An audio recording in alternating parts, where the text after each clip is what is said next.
یا ایھا الذین آمنوا کتب علیکم الصیام کما کتب علی الذین من قبلکم لعلکم تتقون۔ صدق اللہ مولانا العظیم و صدق رسولہ النبی الامین المتین الکریم ونحن علی ذلک لمن الشاہدین والشاکرین والحمد للہ رب العالمین۔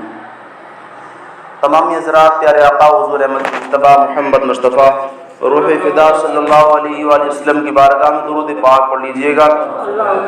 اللہم صلی علی سیدنا شفیعنا مولانا محمد مبارک وسلم صلی علیہ الصلوۃ والسلام دائما علیہ یا رسول اللہ یا نبی اللہ یا حبیب اللہ صلی اللہ تعالی علیہ وسلم۔ حضرات محترم،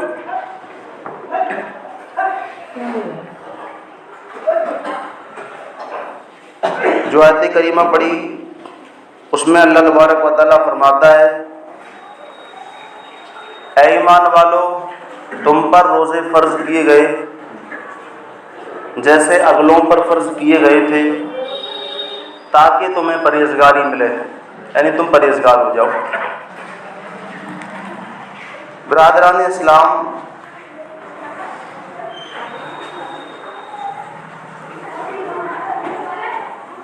ہم روزے کافی سالوں سے رکھ رہے ہیں، لیکن روزہ رکھنے کا آخر مقصد کیا ہے؟ پہلی بات تو یہ سن لیں کہ روزے کے 3 درجے ہوتے ہیں۔ پہلا درجہ جو روزے کا ہوتا ہے وہ عام لوگوں کے روزے، عام لوگوں کا روزہ۔ دوسرا خاص لوگوں کا روزہ، اور تیسرا فرمایا گیا خاص الخاص لوگوں کے روزے۔ پہلے جو عام لوگوں کے روزے کے بارے میں بیان کیا گیا اس سے یہی مراد لیا جاتا ہے صبح صادق سے لے کر کے غروب آفتاب تک کھانے پینے اور جماع سے رکنے کا نام، پورے دن کھانے پینے سے رک جانا، یہ عام لوگوں کا روزہ ہے۔ اور خاص لوگوں کی جو روزے ہیں اس کے بارے میں فرمایا گیا، یعنی کھانے پینے سے اور جماع وغیرہ سے تو رکنا ہی ہے، ان چیزوں سے بھی رکنا ہے، اپنے جسم کے اعضاء کو، جسم کے پارٹس کو ان چیزوں سے بھی رکانا ہے جن چیزوں سے اللہ رسول نے منع کیا ہے، یعنی اپنے جسم کے اعضاء سے کوئی غلط استعمال نہ کیا جائے، کوئی غلط کام نہ کیا جائے۔ یہ خاص لوگوں کے روزے ہیں۔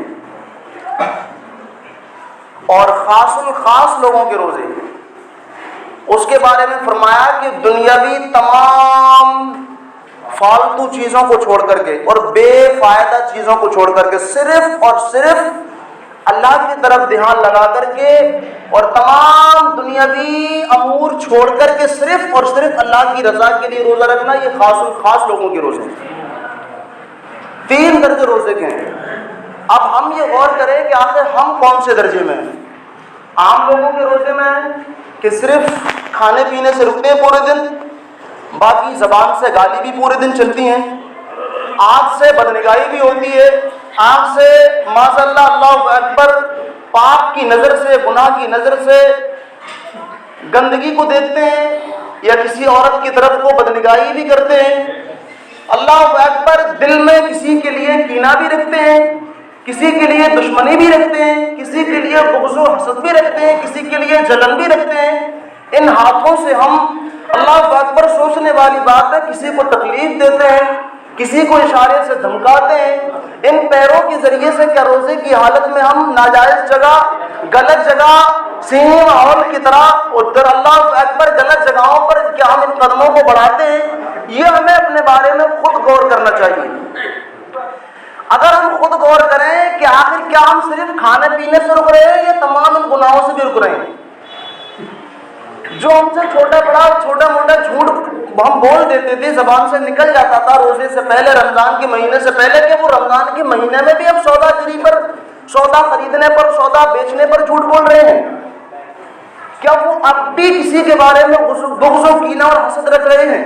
اگر یہ سارے کام پہلے کی طرح کر رہے ہیں، صرف اور صرف کھانے پینے سے رکے ہوئے ہیں، تو یہ خاص لوگوں کے روزے نہیں ہیں۔ اور ہمیں چاہیے کہ ہم اس درجے کے روزے رکھیں جو اللہ اکبر، جو ہمارے بزرگوں نے اولیاء اللہ نے رکھے تھے۔ کوئی ایسا کام نہ کیا جائے جس سے کہ اللہ رسول ناراض ہو۔ اچھا، ایک بات سمجھ میں یہ بھی آتی ہے حضرات محترم، جو چیزیں روزے سے علاوہ بھی، رمضان کے مہینے سے پہلے بھی ناجائز تھیں، گناہ تھیں، یہ تمام چیزیں جو ابھی گنائی، چغل خوری، غیبت وغیرہ، جھوٹ وغیرہ، فلمیں ڈرامے دیکھنا اور ناجائز تعلقات قائم کرنا، ناجائز طریقے سے کسی سے بات کرنا، یہ تمام چیزیں روزے سے، رمضان کے مہینے سے پہلے بھی ناجائز اور حرام اور سخت حرام تھیں، اور رمضان کے مہینے میں تو اور زیادہ بدرجے اولا حرام ہو گئی، بدرجے اور زیادہ اولا حرام ہو گئی یہ چیزیں۔ میرے بھائیوں، بزرگوں، دوستوں، ہم کون سا روزہ رکھ رہے ہیں آخر؟ یہ ہمیں غور کرنے کا مقام ہے، ذرا سوچیں ذرا حضرات محترم، کیونکہ کھانا تو رمضان کے مہینے سے پہلے جائز تھا، روزہ نہیں رکھتے تھے رمضان سے پہلے تو کھانا جائز تھا، لیکن وہ چیزیں تمام جو غلط چیزیں ناجائز، وہ تب بھی حرام تھی اور اب تو اور زیادہ حرام۔ تو وہ چیزیں جو پہلے حرام تھی وہ اب بھی رمضان کے مہینے میں کر رہے ہیں، رشوت کھا رہے ہیں، دھوکہ دھڑی کر رہے ہیں، کسی کو اللہ اکبر دھوکہ دے کے مال کما رہے ہیں، جھوٹ بول کر مال کما رہے ہیں۔ اور حضرات محترم، اگر کسی بھی انداز میں موبائل کے ذریعے سے یا کسی کی انداز سے جوا کے پتے ہاتھ میں لے رہے، جوا کھیل رہے ہیں یا اللہ اکبر سٹا وغیرہ لگا رہے ہیں، یہ تمام چیزیں رمضان سے پہلے بھی حرام تھیں اور اب تو اور زیادہ حرام۔ اگر ان تمام گناہوں سے ہم رک رہے ہیں تو یہ ہمارے لیے خاص لوگوں کا روزہ ہوگا، سبحان اللہ۔ تو ہمیں چاہیے کہ ہم عام لوگوں کی طرح روزہ نہ رکھیں کہ صرف صبح کو نیت کی، سحری کی اور صرف کھانا پینا بند کر دیا، اور پھر پورے دن جھوٹ بھی بول رہے ہیں اور ایک دوسرے کی چغل خوری، غیبت بھی لگے ہوئے ہیں اور بدنظری بھی کر رہے ہیں، موبائل میں گندے گندے گانے بھی سن رہے ہیں، ڈرامے دیکھ رہے ہیں، فلمیں دیکھ رہے ہیں، اور اللہ اکبر بعض تو نوجوان ایسے ہیں سحری کے ٹائم فون کرتے ہیں کہ بھئی آپ نے کھانا کھایا نہیں کھایا، سحری کی نہ کی؟ بھئی کسی لڑکی سے تعلقات کرنے کی ضرورت کیا ہے نوجوانوں کو؟ ایسی وہ لگی ہوئی ہیں ناجائز تعلقات کر رہی ہیں۔ یاد رکھنا، ناجائز تعلقات کے بڑا بھیانک انجام ہے۔ جو دنیا کے اندر جوانی کو اپنی ناجائز طریقے سے استعمال کرتے ہیں، گناہوں میں لگا دیتے ہیں، ان کا بڑھاپا بڑا سختی سے گزرتا ہے۔ یہ تجربہ ہے لوگوں کا۔ جو دنیاوی، آپ دیکھ لیں حضرات محترم، جو دنیاوی سرمایہ ہیں، بڑے بڑے لوگ جن کی جوانی پوری گناہوں پر گزرتی ہیں، ان کے بڑھاپے دیکھ لیں آپ اٹھا کر کے کہ بڑھاپے بڑی سختی سے گزرتے ہیں۔ اور جو اللہ والے ہوتے ہیں، جن کی جوانی دین کی خدمت میں گزرتی ہے، جن کی جوانی جو ہے سجدوں میں گزرتی ہے، جن کی جوانی روزہ رکھنے میں گزرتی ہے، جن کی جوانی ایک دوسرے کی مدد کرنے میں گزرتی ہے، دیکھ لے ان کی ضعیفی میں بھی لوگ مسافہ کرنے ان سے آتے ہیں اور ان سے دعا کرواتے ہیں، بزرگ ہمارے لیے دعا کرنا۔ ہیرو جتنا بوڑھا ہوتا جاتا ہے اس کی مقبولیت کم ہوتی جاتی ہے۔ دیکھ لیں جتنے فلمی دنیا میں کام کرنے والے ہیں، ان کی چہرے پر جھرری آتی جائے گی، ان کی مقبولیت ختم ہوتی جائے گی۔ کیوں؟ گناہ کا انجام بڑا بھیانک ہے۔ اور یہاں بزرگ اللہ والے جو دین کی خدمت کرنے والے ہوتے ہیں، وہ جیسے بوڑھا ہوتا جاتا ویسے ان کی مقبولیت بڑھتی جاتی ہے۔ کہتے ہیں نا فلاں پیر صاحب ہمارے بڑے ضعیف آنے والے، حالانکہ وہ ویل چیئر پہ آئیں گے، حالانکہ وہ اللہ اکبر چھڑی کے ذریعے سے لنگڑا کر آئیں گے۔ مثال کے طور پر، یہ برائی کے طور پر نہیں، سمجھانے کے لیے بتانا چاہتا ہوں میں، لیکن پھر بھی لوگ ان کے پیچھے پیچھے لگ جائیں گے، ہمارے پیر صاحب آئے ہیں، کمزور ہیں، چہرے پر جھریاں ہیں، طاقت نہیں ہے جسم میں، لیکن روحانی طاقت ان کو اللہ نے اتنی دی ہے کہ وہ جو چاہے اپنی دعاؤں سے اللہ سے کروا سکتے ہیں، سبحان اللہ۔ کیونکہ اللہ نے ان کی دعاؤں میں اتنی تاثیر پیدا کی ہے۔ کیوں کی ہے؟ کیونکہ انہوں نے جوانی گناہوں کے اڈے پر آباد نہیں کی، لڑکیوں کی رنگیلیوں میں آباد نہیں کی، انہوں نے اپنی جوانی کو برباد نہیں کیا، انہوں نے اپنی جوانی میں بھی اپنے جسم کے تمام اعضاء کی تمام پارٹس کی حفاظت کی ہے، تب کہیں جا کر کے اللہ نے ان کے لیے مقام عطا فرمایا۔ اور ہم سوچتے نہیں یوں ہی ہم کو مقام مل جائے گا، ہم تو بس یوں کھانے پینے سے رکے رہو بس کافی ہے۔ لوگ سوچتے ہیں کیا حضرت سرما لگانے سے روزہ ٹوٹ جاتا ہے؟ کیا تیل لگانے سے روزہ ٹوٹ جاتا ہے؟ کیا حضرت اللہ اکبر بال کٹوانے سے روزے کی حالت میں روزہ ٹوٹ جاتا ہے؟ فلاں فلاں کام کرنے سے اگربتی اور موم بتی یہ تمام چیز روزہ ٹوٹ جاتا ہے؟ بھائی یہ چیزیں پوچھتے ہیں کہ جھوٹ ہے، دغا بازی ہے، چغل خوری ہے، فلمیں دیکھنا ہے، ڈرامے دیکھنا ہے، ناجائز تعلقات قائم کرنا ہے، بھائی ان چیزوں کے بارے میں کیوں نہیں پوچھتے؟ یہ چیزیں کرنے سے نورانیت روزے کی چلی جاتی ہے۔ روزے کی جو اعلیٰ درجہ ہے وہ پھر اعلیٰ درجے پر روزہ نہیں رہتا جب یہ تمام گناہ کے کام کیے جاتے ہیں۔ میرے بھائی بزرگوں دوستوں، ہمیں ان چیزوں سے رکنا ہوگا۔ اگر ہم نے آج سے پہلے روزے کی حالت میں ان آنکھوں کا غلط استعمال کیا ہے تو آج ہی اپنے رب کی بارگاہ میں توبہ کر لیں کہ مولا ہم نے پہلے جو کیا لیکن آج کے علاوہ اپنی آنکھوں کا غلط استعمال نہیں کریں گے بلکہ صحیح استعمال کریں گے۔ ان آنکھوں سے کیا کرنا ہے؟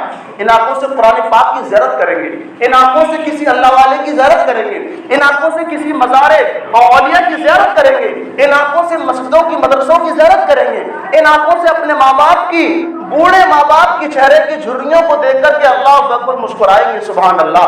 ان آنکھوں سے ہم حضرات محترم اگر اللہ نے توفیق دی ہے پر رمضان کے مہینے میں کعبہ و مدینہ کی زیارت نصیب ہوگی، حضرات محترم یہ ارادہ کریں، یہ دل میں سوچیں، اور اگر ہاتھ سے گناہ کر بیٹھے ہیں، ان ہاتھوں سے اسکرین چلا کر کے گندی فلمیں دیکھ لی ہے روزے کی حالت میں، یا غلط ناجائز تعلقات قائم کر لیے ہیں، تو آج بھی توبہ کر لو نوجوانوں، وقت ہے، پروردگار عالم نے وقت دے رکھا ہمارے لیے توبہ کرنے کا۔ توبہ کر لو کہ آج کے علاوہ ان ہاتھوں سے کسی کو تکلیف نہیں دی جائے گی، ان ہاتھوں کے ذریعے سے کسی کو نہیں ستایا جائے گا۔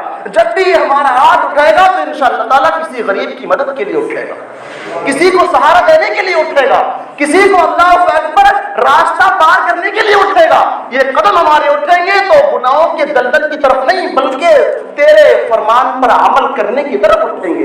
یہ قدم ہمارے اٹھیں گے تو سنیما طرف کو نہیں، سنیما اور کتابوں کی طرف کو نہیں، یہ قدم ہمارے اٹھیں گے تو مسجدوں کی طرف کو اٹھیں گے، یہ قدم ہمارے اٹھیں گے تو اولیاء اللہ کے بزرگوں کی مزاروں کی زیارت کے لیے اٹھیں گے، یہ قدم گناہوں کی طرف کو نہیں اٹھیں گے۔ اگر یہ دل میں آ جاتا ہے تو پھر اگر ہم نے اس طریقے سے، اگر ہم نے مان لیجیے اس انداز میں اور اس انداز میں تمام گناہوں کو چھوڑ کر کے اگر ایک سجدہ بھی کیا نا، ایک سجدہ کیا تو کیا پتہ اللہ تعالیٰ اس ایک سجدے کے بدلے میں جنت عطا فرما دے۔ کیونکہ ہم کیا کر رہے ہیں؟ روزہ بھی رکھ رہے ہیں، نماز بھی پڑھ رہے ہیں، لیکن جو ہمیں گناہ ہے وہ گناہ سے ہم دور نہیں ہو رہے۔ جو بد نظری آنکھوں سے، غلط نظر سے لوگوں کو، عورتوں کو دیکھ رہا ہے، اس سے ہم بچ نہیں رہے۔ اگر آج بھی نوجوان گناہوں سے بچ جائے تو یہ یاد رکھنا جو لذت ہمیں رمضان کے مہینے میں نہیں ملتی لوگوں کو، وہ عام دنوں میں سجدے میں مل جائے گی۔ کیونکہ رمضان میں لذت زیادہ کس وجہ سے ملتی ہے؟ شیطان کو قید کر دیا جاتا ہے، زیادہ انسان نماز کی عبادت کی طرف لگ جاتا ہے۔ لیکن اگر رمضان کے مہینے میں تمام گناہوں سے بچ جائے تو بہت زیادہ لذت ملنے والی ہے۔ اور عام دنوں میں بھی اگر گناہوں سے نوجوان بچ جائے تو عام دنوں میں بھی وہ نماز سے اپنی مسجدوں کو آباد کرتا ہوا نظر آئے گا۔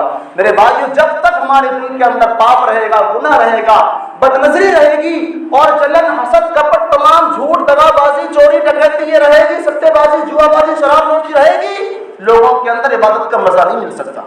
عبادت میں سرور اور وہ لطف اور وہ انداز اور وہ کیفیت طاری نہیں ہو سکتی۔ اولیاء اللہ لوگ سوچتے ہیں کہ بھائی ہمارے فلاں بزرگوں نے ایک رات میں پورا قرآن پاک ختم کیا، ہمارے فلاں بزرگوں نے پوری رات عبادت میں گزار دی، ہمارے فلاں بزرگ نے یہ کیا وہ کیا۔ بے شک سب کچھ کیا، لیکن سوچو پہلے وہ غلط چیزوں سے بچے تھے، اس کے بعد انہوں نے عبادت کی تھی۔ غلط چیزوں سے بچنا یہ نیکی کرنے سے زیادہ افضل ہے۔ اور یہ بات یاد رکھنا، قرآن پاک کے اندر، پورے قرآن پاک کے اندر آپ دیکھ لیں تفسیر اور ترجمہ اٹھا کر کے، جتنی جگہ عبادت کرنے کا حکم نہیں آیا ہے، جتنی جگہ گناہ سے بچنے کا حکم آیا ہے۔ گناہ سے بچنے کی اہمیت نیکی کرنے سے زیادہ ہے۔ تو اس لیے اگر روزہ بھی رکھ رہے ہیں اور گناہ بھی کر رہے ہیں، ناجائز کما بھی رہے ہیں، حلال و حرام میں فرق نہیں کر رہے، تو پھر وہ روزہ فاقہ نہیں تو کیا ہے؟ آقا علیہ الصلوۃ والسلام فرماتے ہیں، پیارے آقا علیہ الصلوۃ والسلام کی حدیث ہے کہ جو روزہ رکھ کر بھی گناہوں سے نہ بچے، اللہ کو اس کے اس بھوکے رہنے کی کوئی حاجت نہیں ہے، جائے کوئی حاجت نہیں ہے۔ کہاں جائے گا پھر وہ اللہ کا در چھوڑ کر؟ اس کے پاس جائے گا۔ حضور نے یہ حدیث بیان کر دی، حضور نے یہ فرما دیا، حضور کا فرمان ہے، اور حضور کا وہ فرمان ہے کہ پہاڑ ادھر سے ادھر ہو سکتا ہے، آسمان گر سکتا ہے، زمین پھٹ سکتی ہے، لیکن حضور کا فرمان جھوٹا نہیں ہو سکتا۔ حضرات محترم، حضرت حضرت مولا کائنات علی مرتضی شیر خدا وجہ اللہ تعالی وجہ کریم ایک جگہ شام کے قبرستان میں آپ گئے، شاید شام کے قبرستان میں نے پڑھا تھا، شام کے قبرستان میں آپ گئے اور آپ نے دل میں فکر کی کہ کاش ان قبر والوں کی جو حالات ہیں مجھ پر منکشف ہو جائیں، یعنی ظاہر ہو جائیں کہ میں بھی دیکھوں کہ ان کا حال کیا ہے، کیا حال ہے ان کا، کی کیفیت کیا گزر رہی ہے ان کی قبر والوں کی۔ اللہ کی بارگاہ میں دعا کی، اللہ نے دعا قبول فرمائی، اور جتنی بھی قبریں تھیں ان کے حال ظاہر ہو گئے حضرت مولا علی کرم اللہ تعالیٰ وجہ کریم پر۔ دیکھا کہ قبر پر بہت سختی کے ساتھ عذاب ہو رہا ہے، بہت سختی کے ساتھ عذاب ہو رہا ہے، اور وہ اللہ کو بڑا بھیانک عذاب میں، آگ کے عذاب میں گرفتار ہے، اور وہ حضرت مولا علی کو دیکھ کر کے فریاد کر رہا ہے قبر میں سے، مولا علی مجھے بچائیے، فریاد ہے آپ سے، اس طریقے سے فریاد کر رہا ہے۔ حضرت مولا علی نے اللہ کی بارگاہ میں دعا کی، مولا تعالیٰ اس بندے پر رحم فرما، اپنے اس کو عذاب سے نجات دے، قبر کے عذاب میں گرفتار ہے۔ دل سے آواز آئی، اے علی آپ اس بندے کے لیے دعا نہ ہی کریں، اس بندے کے لیے دعا نہ ہی کریں، کیونکہ یہ وہ شخص ہے جو رمضان کے مہینے میں روزے رکھ کر بھی گناہ کرتا ہے۔ بتائیے، روزے رکھ کر بھی گناہوں کی کام سے باز نہیں آتا تھا، یہ وہ شخص ہے۔ سوچے ذرا، رمضان کے مہینے میں جھوٹ، رمضان کے مہینے میں اللہ اکبر فلمیں ڈرامے، رمضان کے مہینے میں ناجائز تعلقات، کیا یہی دن دیکھنے کو ملا تھا کہ حضور اسلام نے اور صحابہ اکرام نے، اہل بیت نے، تمام اللہ والوں نے ہم لوگوں تک دین پہنچانے کے لیے، کلمہ پہنچانے کے لیے اتنی محنت کی، جن کی قربانیاں دی اپنے بچوں کو کربلا کے میدان میں، دیکھو آپ کتنی قربانیاں دی، یہ دن دیکھنے کے لیے کہ مسلمان رمضان کے مہینے کا بھی اتنا احترام نہیں کریں گے۔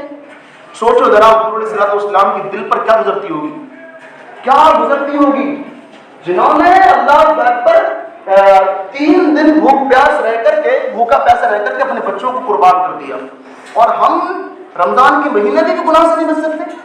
میرے بھائیوں، پہلے تو پوری زندگی کا یہ عہد کریں کہ چھوٹا ہو یا بڑا ہو ہر گناہ سے ہمیں بچنا ہے۔ تو حضرت مولا علی نے دعا کی، مختصر کر رہے ہیں، حضرت مولا علی نے دعا کی تو غیر سے آواز ہے اس کے لیے دعا نہ ہی کریں، کیونکہ یہ روزے کے مہینے میں، رمضان کے مہینے میں بھی گناہ کرتا تھا، اس لیے یہ عذاب ہو رہا ہے۔ مولا علی نے فرمایا، مولا رب کریم پروردگار عالم، یہ علی کی اللہ اکبر، یہ علی سے اس نے التجا کی ہے، اس لیے حضرات محترم فرمایا علی نے کہ مولا تعالیٰ اس کو معاف فرما، مولا اس کو معاف فرما۔ اللہ تبارک و تعالیٰ کی رحمت کو جوش آیا اور رب کریم نے اس کو معاف فرما دیا۔